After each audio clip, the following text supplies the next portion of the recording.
شہید ارشد شریف کے قاتلوں کی گرفتاری ہر باضمیر انسان کا مطالبہ ہے۔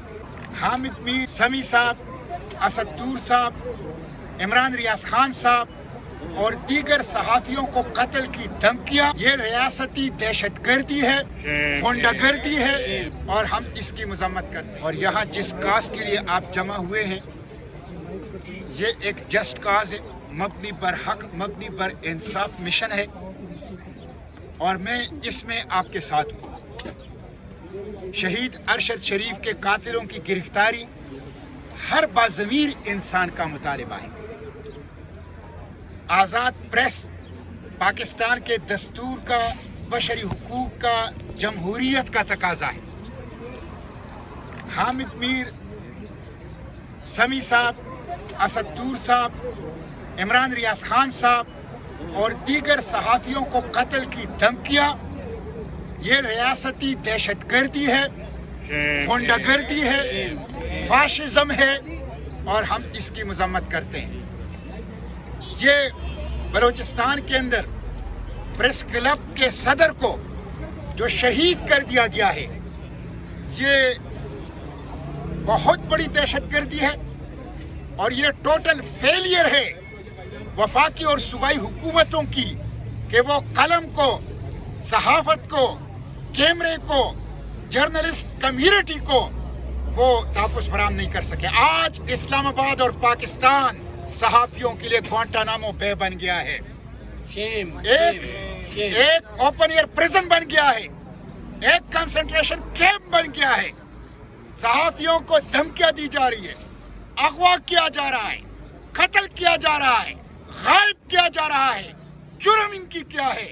اس لیے کہ وہ اپنی دستوری فریضے فریڈم آف پریس کی جدوجہد کر رہے ہیں۔ مجھے بہت دکھ ہے آج اگر یہ سپریم کورٹ ہے یہ آپ لوگوں کی خون اور قربانیوں کی برکت سے یہ آزاد ہے۔ آج اگر یہ پارلیمنٹ کھڑی ہے تو یہ صحافی برادری کے خون اور قربانیوں کے نتیجے میں ہے، لیکن جب صحافی برادری کے اوپر سخت وقت آتا ہے سپریم کورٹ کہاں سو جاتی ہے؟ پوچھنا چاہتا ہوں سپریم کورٹ کو، آخر عمران ریاض خان اور حامد میر کو کیوں ضرورت پڑی کہ وہ سپریم کورٹ آئے ارشد شریف کے قاتلوں کی گرفتاری کے لیے؟ کیا سپریم کورٹ کی خود ذمہ داری نہیں تھی؟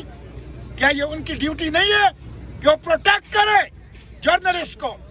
اور میں اس پارلیمنٹ سے جو کہ ربر سٹیمپ، انگوٹھا چھاپ، غلام اور اسکرپٹڈ کارروائی کا مرکز پارلیمنٹ ہے، ان سے بھی پوچھنا چاہتا ہوں کچھ ہمت کرو، کچھ ہمت کرو۔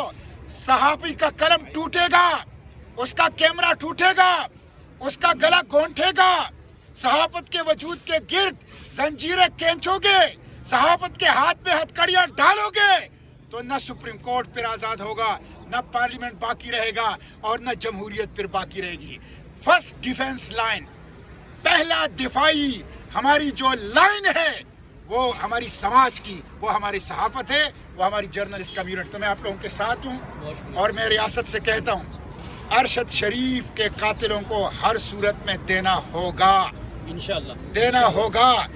فاشزم نہیں چلے گا، غنڈہ گردی نہیں چلے گی، ظلم کے یہ ضابطے ہم نہیں مانتے، جبر کے یہ ضابطے ہم نہیں مانتے، قاتلوں کے ضابطے ہم نہیں مانتے، قاتلوں کے ضابطے ہم نہیں مانتے۔ لاٹھی گولی کی سرکار نہیں چلے گی، نہیں چلے گی، لاٹھی گولی کی سرکار نہیں چلے گی، نہیں چلے گی۔ میں یہ مطالبہ کرتا ہوں کہ شہید ارشد شریف کے قاتلوں کو فوری طور پر گرفتار کر کے قوم کے سامنے لائے جائیں۔ وہ جہاں بھی ہوں، وہ جتنے بھی طاقتور ہوں، وہ انشاءاللہ بچیں گے نہیں، وہ بچیں گے نہیں۔ آج ہر ضمیر پاکستانی کے اندر ارشد شریف شہید کی آواز بول رہی ہے۔ حامد میر، عمران ریاض، اسد طور اور باقی صحافیوں کو جو قتل کی دھمکیاں مل رہی ہے، اگر ان کو کوئی نقصان پہنچا تو ذمہ دار حکومت اور ریاست ہوگی۔ اور یہ جو کہا گیا نامعلوم، یہ نامعلوم سب کو معلوم ہے، اب کوئی نامعلوم نہیں ہے، سب کو پتا ہے کہ کون یہ کام کر رہا ہے۔ وہ بچیں گے نہیں، وہ عوام کے غیظ و غضب سے بچیں گے نہیں۔ تو ان کی حفاظت کو یقینی بنایا جائے۔ آزاد پریس دستور کا تقاضا ہے بشری حقوق کا تقاضا ہے، آزاد پریس کو انشور کیا جائے. بہت شکریہ. ارشد تیرے خون سے انقلاب آئے گا، ارشد تیرے خون سے انقلاب آئے گا، ارشد تیرے خون سے انقلاب آئے گا. اب میں دعوت دینا چاہوں گا